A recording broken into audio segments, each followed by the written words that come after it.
What's going on, guys? Let's look at this problem right here. Here this question is asking, for the following cash flows, calculate the present worth at an interest rate of 10%. Now let's see how to find this one out. First we have to calculate the A total.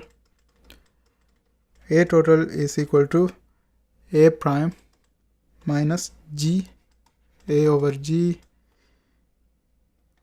I, and N. Here A prime is the first value, that is 24,000 minus each year how much is decreasing, that's 4,000, and then AOG, I is the interest rate, that is 10% in decimal 0.10, and how many years? 1, 2, 3, 4, 5, totally 5 years.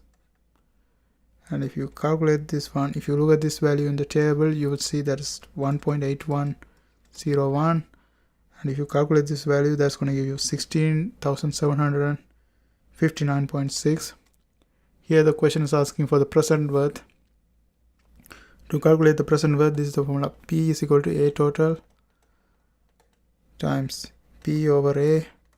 Here the interest rate is 0.10 and the years are 5.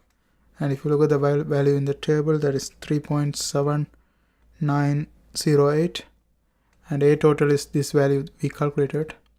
A total is this value, and you plug it right here and multiply that one with 3.7908, you will get 63,532, and that's the present worth at an interest rate of 10%.